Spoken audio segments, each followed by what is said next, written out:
the word continue. So thank you guys. Thank you everybody for joining us today.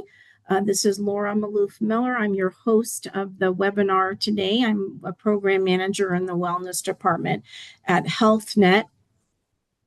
We are recording this presentation. Do not feel free that you don't need to take any notes. I will send out the link to everybody who registered, whether you could attend today's presentation or not.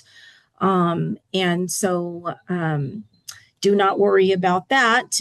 Just a couple housekeeping items. Everybody should be muted upon entry, and that's of course to avoid any of the background noise. And we do have the chat available. Now, this is a 45-minute presentation, and so if it should go over, feel free to drop if you need to. And then we'll see if Debbie at the end has time to answer any questions that may have come through in the chat. And so with that, I just want to welcome Debbie. Thank you so much for the opportunity to present today. Debbie is from ShareCare, which is our wellness partner. So thank you so much, Debbie, for your time. Go ahead and introduce yourself and we'll kick this presentation off. Excellent. Hello, everyone, and good afternoon. Thank you, Laura, for having me. Thank you all for letting me be a part of your afternoon and taking time out of your day to learn about women's health, the latest updates. So that's our conversation today. We were just saying May is Women's Health Awareness Month, so perfect timing for this webinar. I know you guys want to hear about women's health topics. I'm going to share the agenda here in a minute, but the hot topic that seems to be going on these days is menopause. So I do have some information and facts, and I'll share that, and we can hopefully have some good discussions in the chat. Again, I am Debbie Persachik, a senior health promotion specialist at ShareCare.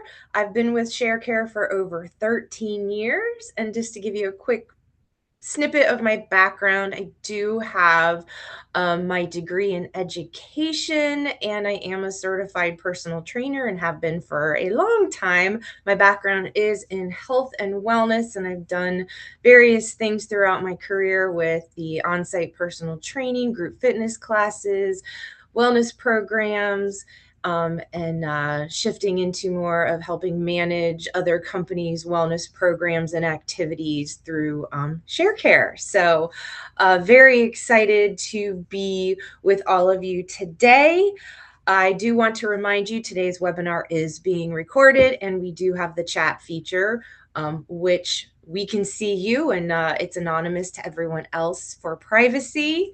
And the format of today's webinar, I'm going to be with you now, but then I'm going to go off camera because I have to toggle back and forth to the screen so you can see we have video clips from ShareCare experts.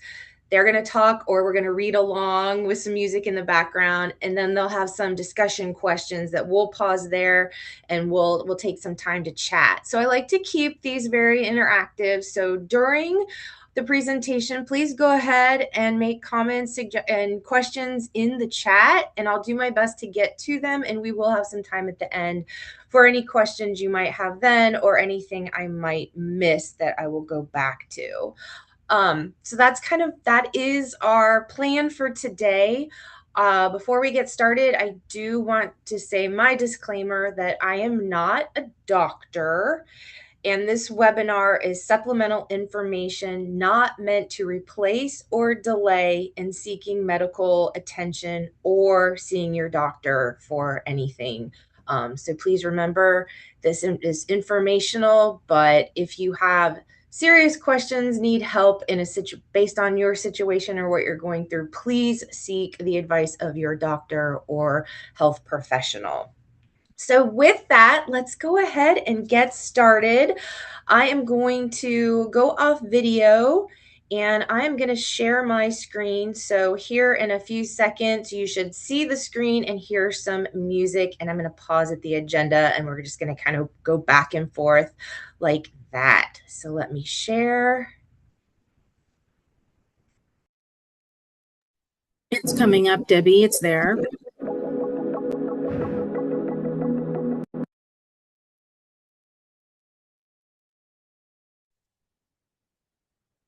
Okay, hopefully you guys can hear me again, and you should still be Yes. able to see the screen. And Yes, like we I said, can. I'll do my best to toggle back and forth. Just bear with me as I find my rhythm with this. But today, we're going to start off with non-hormonal birth control options, just some information on that, what to expect from your mammogram, heart disease, act now, and go over some of the differences and symptoms for women. Got some great information from the American Heart Association. And then there is a short clip about a woman who's going to talk about her menopause experience. And then I'm going to focus on some of the information that I found and some stats and information from a few articles. And of course, want to hear from you guys if you're willing to share any of your experiences with any of this, or what you've gone through, or tips or anything that we can all help each other learn and get through some of these milestones in our lives as women. And then at the end, there'll be some takeaways, and then I'll turn everything back over to Laura because I know she has some announcements. But first, we are going to start off talking about the non-hormonal birth control. So in this video clip, there is no speaking. It's just going to be music and little content boxes. So please go ahead and read along. And then when the questions pop up, I'll stop there and come back on. So let's go ahead and take a look at that. I'm going to put the screen back up.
Okay, so that was a lot to read in there. And as we saw, there are many factors when determining appropriate birth control.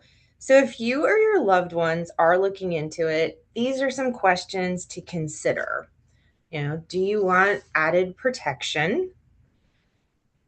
Do you want fewer side effects? Do you currently experience any negative side effects from any hormonal birth control you are using? Do you want the flexibility with what you use?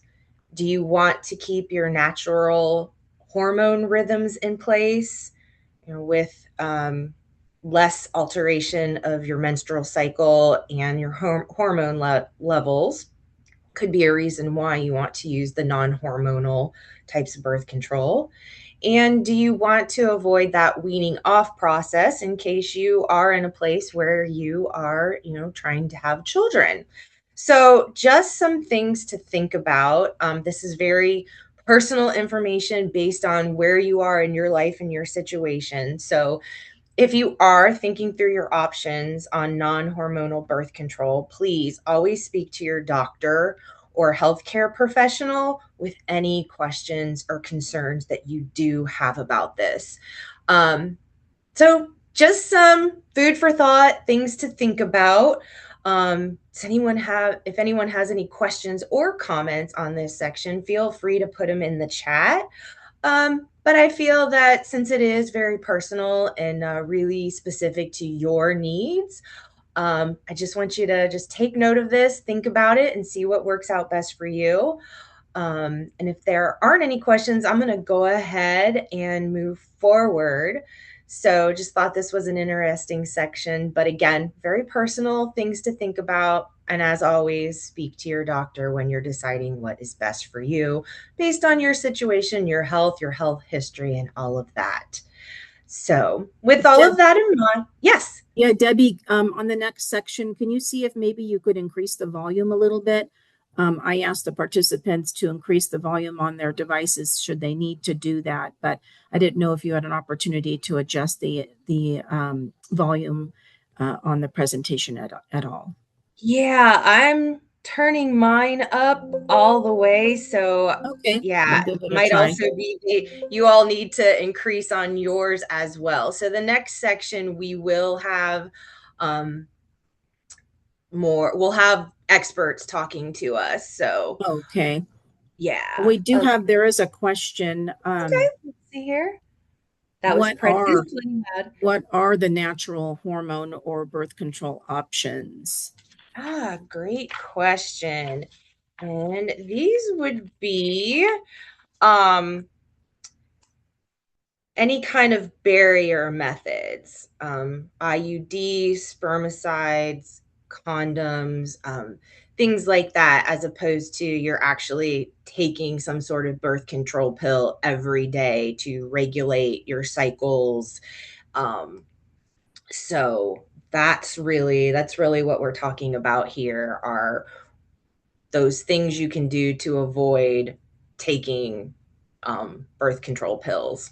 So hopefully that does answer your question. And you can always check with your, gynecologist, OBGYN on, what are some of the other things that are available there. So Thank you. yeah, great question.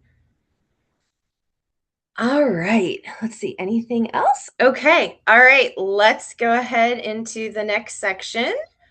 And I'm going to pull up my screen again, and here we go.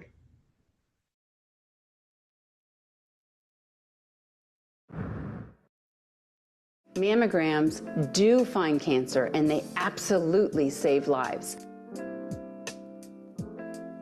They find ductal carcinoma in situ, DCIS, better than any other imaging tool we have. DCIS is the earliest we can find cancer, at stage 0, which never needs chemo and never kills. When you get a mammogram, you'll be in a private room, disrobed from the waist up. Sometimes you'll have a robe over your shoulders. But you'll be asked to stand up real close to that mammo machine, actually with your arm kind of hugging it to get even closer. And then the technician will position your breast on top of a plastic plate that's hopefully not too cold.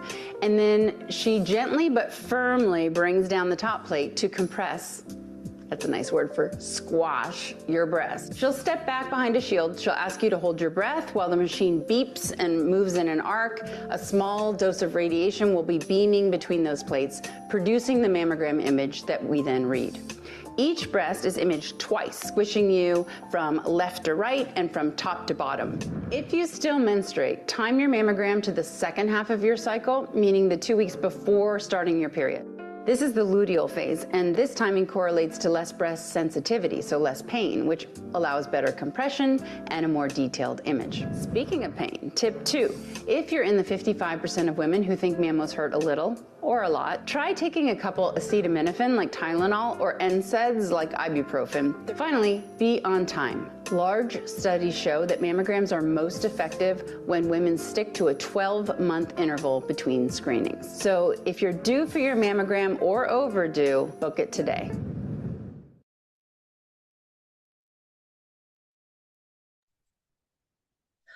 Okay, so that was all on mammograms, and I do see there was already a question.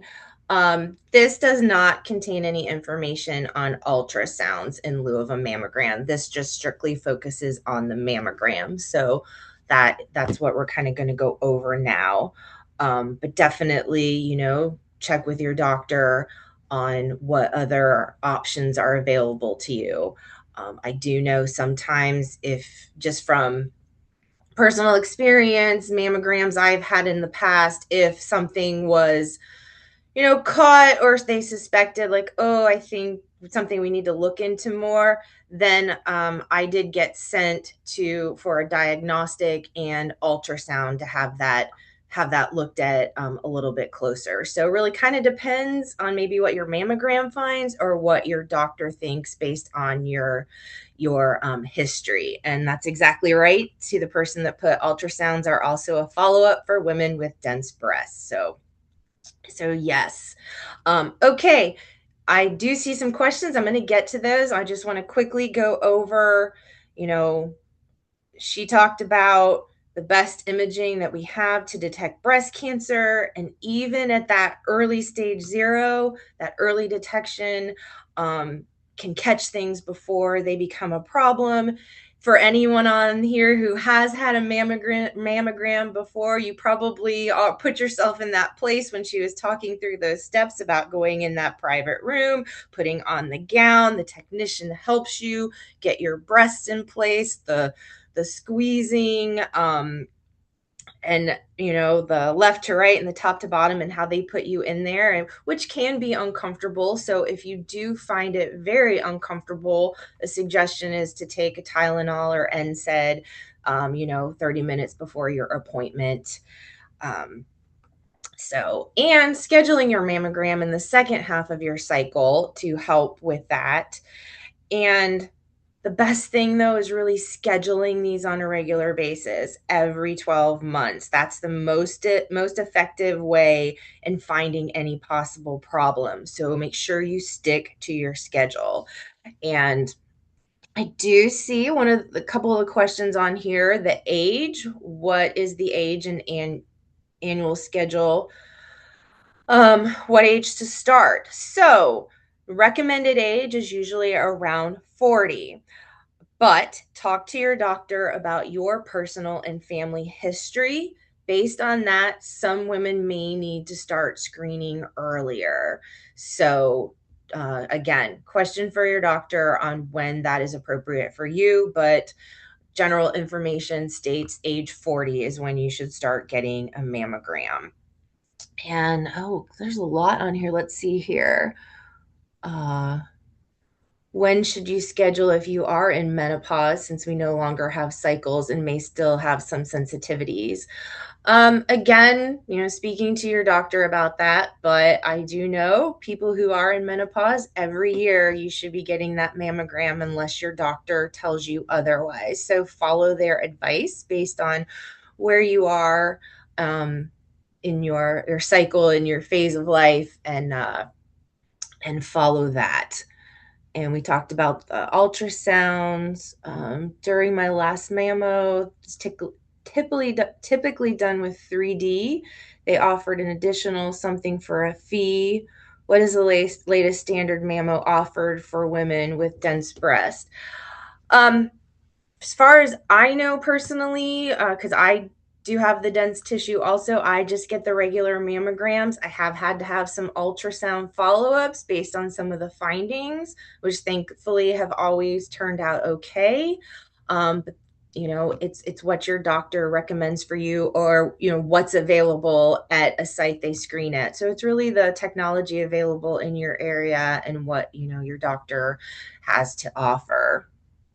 And let's see, 3D mammograms for women with dense breast recommended. I missed the beginning. Yeah, yes, the presentation is being recorded and will be shared. Further viewing for dense breast beyond US is MRIs. Yeah, so great. You guys have a lot of great information, a lot of great questions and covering that. So again, like I said, the best thing is to follow the advice of your doctor. But of course, hopefully you are also doing your own self checks regularly and monthly. Best time to do that is when you're in the shower. And, if you do feel something abnormal, don't wait. Better to be safe than sorry. So make sure you're doing your self checks regularly. And if you notice anything, follow up with your doctor immediately, because the best prevention is early detection and getting things caught before they have a chance to become an issue. So, just make sure you put it on your calendar, whatever it takes, just to get in the habit of doing those self checks, as well as scheduling those yearly mammograms. And any women under the age of 40, make sure you're speaking to your doctor and going over your health history, personal history, family history. Any other women in your family have breast cancer, so that could be cause for you getting in earlier. So just make sure you're sharing all the information and you are finding out from your family, what the history is. Yeah, Debbie, I'll just add too, there is breast cancer in my family. And so from one of my sisters, and so I'm on the every 6 month plan. My physician has recommended the 3D mammogram. And then 6 months later, I actually do an MRI with contrast. And so I'm on the every 6 month plan. So really, it's just important to know what your family history is and discuss it with your physician. Yes, thanks for sharing that. Exactly. I mean, that's the perfect example of, 6 month plan, follow ups. And like someone said here, continue to advocate for your concerns, especially if you're told you're too young for breast cancer. And we have a survivor on here, which is great. Didn't have close family history, diagnosed at 38. So, yes, be your own advocate. And if you think something isn't right, get it checked out. It does not hurt to ask. So, love all these comments, and thankfully we can share this with each other and continue to learn and grow. But yes, and if you are around that age 40, or a few years younger, a few years older, and you haven't had your mammogram, get with your doctor, make that call, make it very soon to get that scheduled, so you can start having those regularly to make sure you're, don't run into any issues, or like I said, they are caught early. So great information. Very important. Another person, 6 month plan was recommended for me, but switched. Oh, because of insurance, I'm guessing got switched to a year. Yeah, unfortunately, that's the other thing you have to deal with, is sometimes insurance requirements. So I'm sorry to hear that. All right. Okay. Just with interest in time, I'm going to go ahead and transition into heart disease, just to make sure we have plenty of time to go over the menopause information. So let me go ahead and share, and let's learn a little bit more about women and heart disease.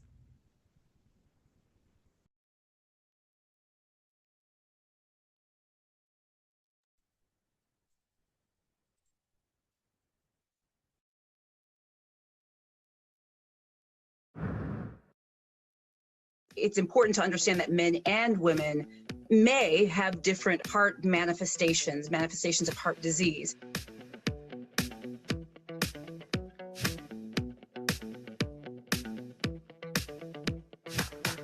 There is such a discrepancy in the recognition of the symptoms that a woman may experience during a heart attack or stroke compared to the symptoms that a man may experience when they're having a heart attack. You know, men, you usually hear about the pain in the arm and so forth. With women, it's a different set of symptoms, including like lower back pain perhaps, or jaw pain. And so I think it's really important as women to become better informed about what those symptoms are. I think it's also really important for women, and especially diverse populations, to engage in research, right? To sign up for those studies, because I think too often we have a predominance of men in research studies. And so what we learn about health has to do with very specific populations. You know, I always bring it back to looking at the equity lens and looking at racial health disparities. And what we know is that Black women, 50,000 Black women die every year from heart disease, from heart-related complications. And what we know is that psychological stress, mental health is physical health. And whenever you have these stresses of how am I going to afford to pay for my rent and not get evicted this month? And how am I going to fight off this virus? And how am I going to keep my kids in school when I have to go to work and they have to work now or do hybrid school? Everything is kind of geared up in your body. And that leads to when you feel your heart rate racing, when you feel your breathing pattern changes, it literally increases your risk of obesity and increases your risk of immunosuppression and the development and the metastasis of different cancers. Stress, physical, emotional stress literally leads you to have a less healthy physical body too. So really as a nation, we really have to rethink the way we're helping to support persons in totality when we're talking about health, because it really is a multifaceted disease process.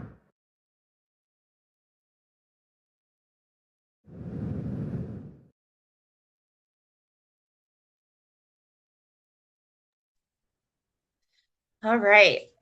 Heart disease in women and what they talked about, that the symptoms can be different. And then it can especially affect women of color more as well. So lots of things to be aware of.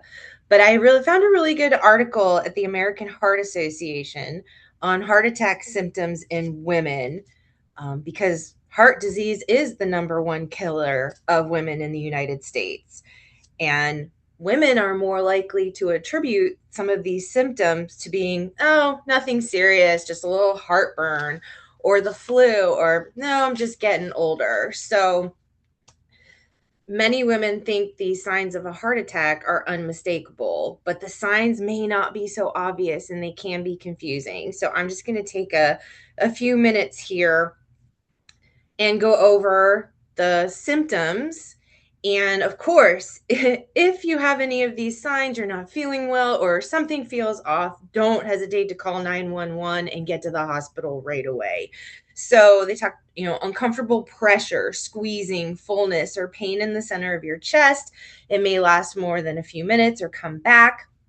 Pain or discomfort in one or both of your arms, back, neck, jaw, stomach. Shortness of breath, with or without chest discomfort. Other signs, and someone posted that here: nausea, breaking out in a cold sweat, lightheadedness. As with men, women's most common heart attack symptom is chest pain or discomfort. Some women having a heart attack describe this upper back pressure that feels like squeezing or a rope being tied around them. Women may have other symptoms that are less associated with a heart attack, such as anxiety, shortness of breath, upset stomach, pain in the shoulder, back, arm, unusual tiredness or weakness. So the discussion question here on the screen is about emotional and physical health. When you feel stressed, how does your body feel? And when you're happy, how does your body feel? So think about, think about that for you. How do you feel when you're stressed? What does your body go through? And can you tell the difference when you're happy? Really focusing on getting in tune with your body. So if you do have any of these symptoms that pop up, then maybe you pay a little more attention to them or think, oh, this doesn't feel right. Maybe I should get this checked out. A friend who had a heart attack had a gray looking face. I thought it was just stress because she was caring for someone. Um, was the a gray from less blood flow?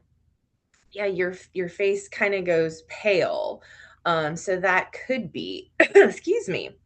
We women have to keep everything complicated, which would make it harder for us to figure out when and or what is going on.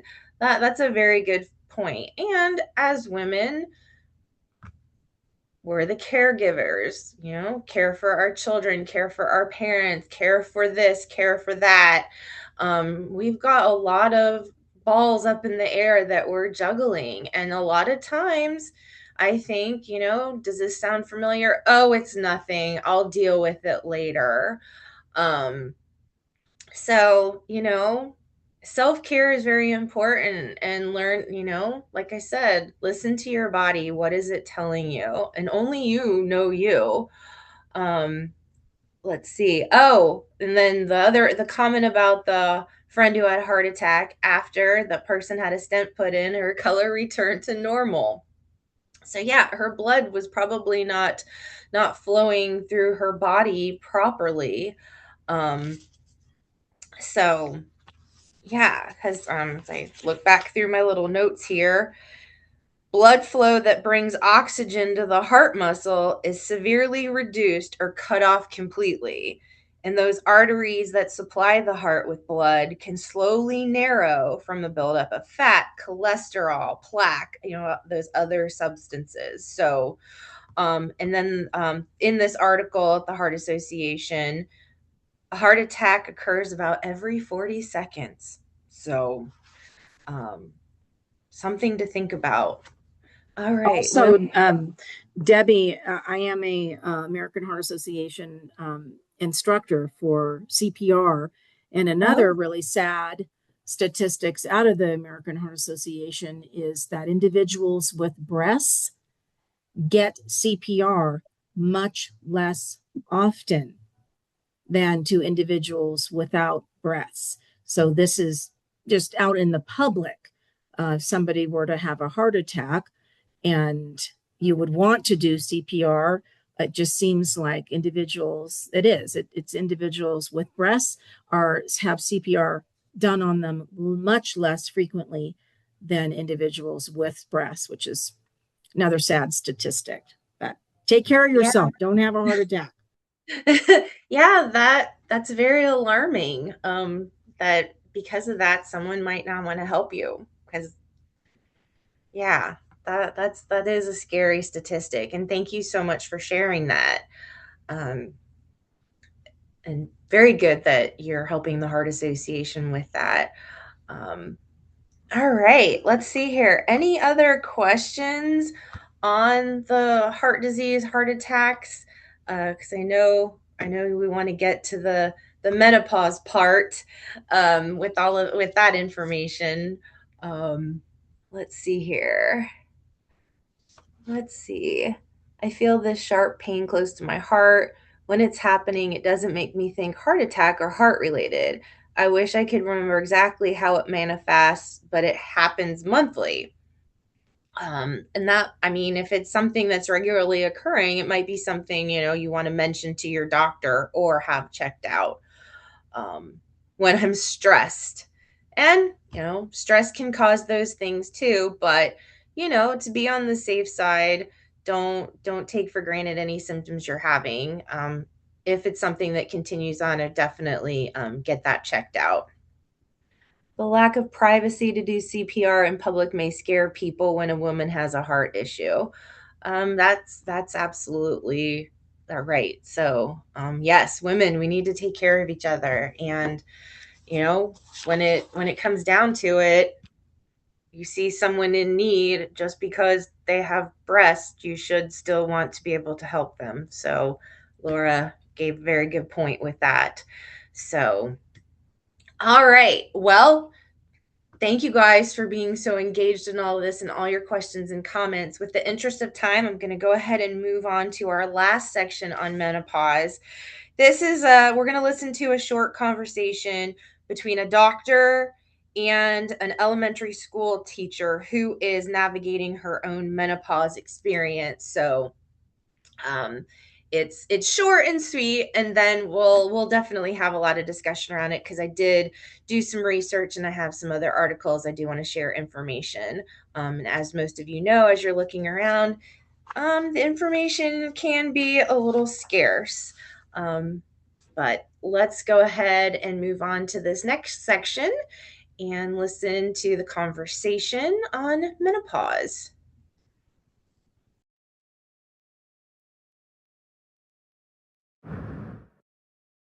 Menopause really affects so many aspects of your life. Hi, I'm Dr. Jelena Hauser, and I'm here to help us unpack and redefine the milestones that we often miss. I'm about to turn 53, which is kind of upsetting, but whatever. No, it's okay. So I'm about to turn 53, and we're going to talk about menopause. Yeah, so you're going through something that over half of us will be going through or have already gone through. And tell us kind of the basics of what's going on with you. There was sleep issues at first. I couldn't sleep. A straight 8 hours just couldn't happen. I experienced everything: hot flashes, weight gain, dry skin, painful intercourse, like you name it. It was pretty much textbook for me. But I don't want to make it so doom and gloom, but it also at the same time was freeing. I was like, okay, like you just said, I'm done, it's finished. Let's move on to the next thing. You don't have to worry about, this and this. And so it kind of was a balance, I guess, for me. What would you tell your younger self about this milestone? I would say get prepared. I think because the more knowledge you have, the better the journey will be.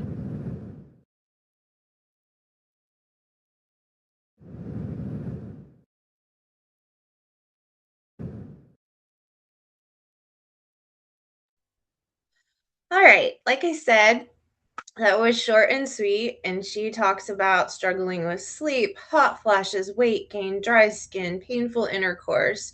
But then after going through everything and being in menopause, that sense of freedom. So, yeah, let's talk about menopause, brain fog. All right, so the information that I found, I did some searches online, of course, and found some articles. And I'm gonna check your comments here too. But just some quick statistics: about 6,000 women in the U.S. reach menopause each day. That's roughly 1.3 million annually. So a lot of us are going through this. The average age of natural menopause is 51 years old, although it can vary by ethnicity, lifestyle, health factors. African American women typically reach menopause at 49. Hispanic women maybe 2 years earlier than the national median. And the menopausal transition, or perimenopause, usually begins between 45 and 55, lasts about 7 years on average, but it can extend up to 14 years. And I'll be honest, I'm 54 and I'm in that perimenopausal phase. Still getting my periods regularly and working with my doctor to make sure everything's okay. I do get night sweats, the moods, kind of tiredness, brain fog here and there. I have had some other issues that I've had to deal with. But yeah, I feel like it's never going to end. And my doctor just said, well, your body thinks it's really young. So not necessarily you want to hear. Somebody else said, I've never had symptoms. Don't hate me. How to deal with the emotional roller coaster. Some days I'm upset for no reason. The next day I'm so happy, loving life. Yeah, all those things. And then there are a lot of new studies that show we do not have to go through menopause. Most women can take hormone replacement nowadays. After a lot of research, the benefits outweigh the bad. I'm menopause in my late 20s, devastated since we wanted more children, but not having to deal with it was good. So as you can see, you're going through it's very personal what you're going through, and it can be at different stages, different times, and it's all based on you and how you are. So people talked about symptoms. Around 80 to 90% of women experience symptoms: hot flashes, night sweats, brain fog, sleep disturbances, sexual problems, mood changes. And those postmenopausal symptoms still persist for many, with the hot flashes affecting about 56% and vaginal dryness about 45%. Approximately 34% of women with menopause symptoms are undiagnosed, and 20% go over a year before their transition is formally identified by a healthcare provider. Menopause-related healthcare expenses in the U.S. have reached 24.8 billion annually, with productivity losses adding another 1.8 billion. This can affect the workplace. About 10.8% of women aged 45 to 60 reported missed work days due to menopausal symptoms, averaging around 3 days per year. Although this might likely underestimate the true impact when considering reduced productivity and early retirement decisions. So, all right, let's see. I put my head down, and now there are a lot of other things. Okay, we've got a suggestion or a recommendation: The Pause Life by Dr. Mary Claire Haver, thepauselife.com. Thank you for that. We'll share that out there in case you guys want to check that out. It feels like a dust bowl down there. The dryness. UCLA has a menopause program. However, it's being flooded by requests. Have patience, because it might take 3 to 6 months to get a call back and over a year to schedule. Oh, that can be frustrating. I'm 48, starting to have hot flashes when I miss a period. Now this is second time it's happening. The first was around November. What should I know? Should I consider hormone replacement? What is meant by sense of freedom? The sense of freedom she was talking about was, I do believe, when you do reach menopause, which menopause is that period, 12 months of not having a period. When you have not had a menstrual period for 12 consecutive months, that's usually when you're officially diagnosed with being in menopause and then post-menopause. So yes, and we now are at our time. So yes, if you do need to go to something else, feel free to drop. This will be recorded. I'm going to keep going for the next few minutes while you guys are still with me. These are some great questions and answers. Hormone replacement therapy, I am going to get to that. Some of us had not missed work, but wish we had taken more days off.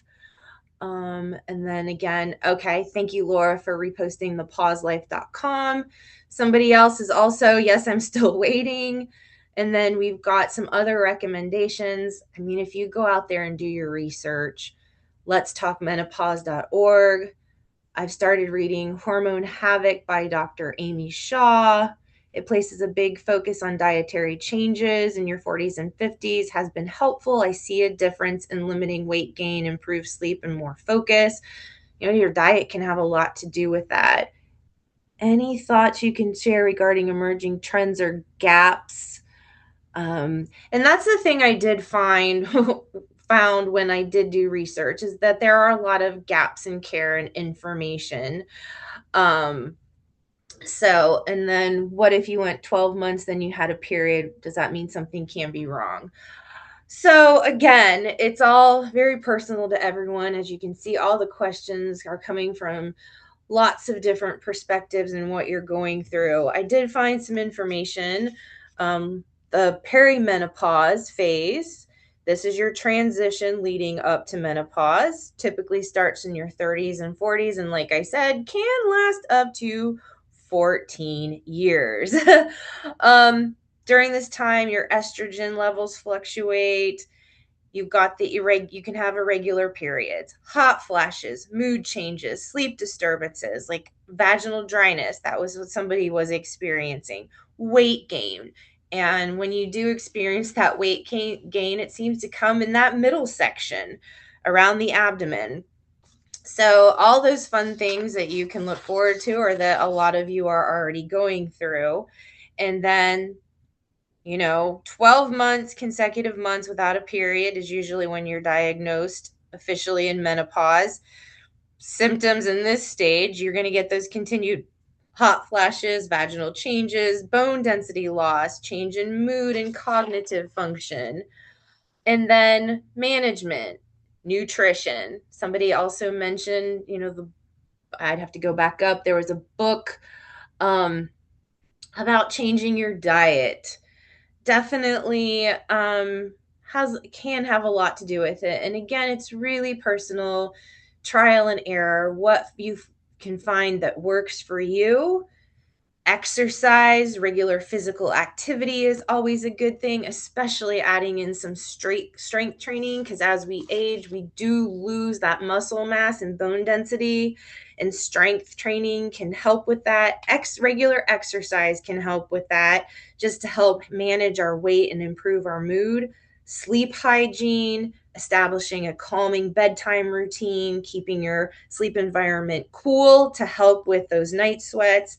And then, of course, stress management, meditation, yoga, deep breathing. Find ways to alleviate the stress, because you're probably not sure what your body's going through. It can be stressful and everything.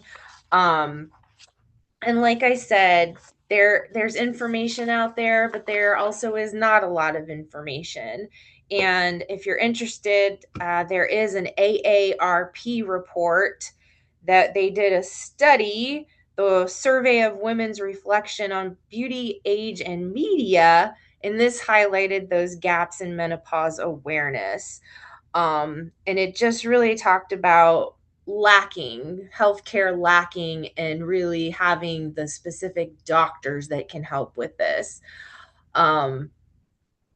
I will say that the best thing you can do is make sure you have a doctor that you are comfortable with, you can talk to, and that can help you through this journey. Like I said, I am not a doctor, so this is just information I'm sharing with you that I have found out there in different articles, and a lot of you have different books you're reading. And it's really doing the research for yourself, talking to your doctor, getting that help you need, and finding that doctor that you can connect with. I think that I'm very lucky. I have a doctor that I love who has helped me through different things and understand things. So I really feel like I can just talk to her. I can be very open with her in my appointments. And I think that open, honest, sharing your history, sharing what you're going through, they can really help you. As with the hormone replacement treatment, that is a personal decision. A lot of women are scared of that because of side effects or all the negative things that have been around that. But things have changed. It could be just a lack of awareness or knowledge about it. So if that's something that you're interested in, talk to your doctor about your options.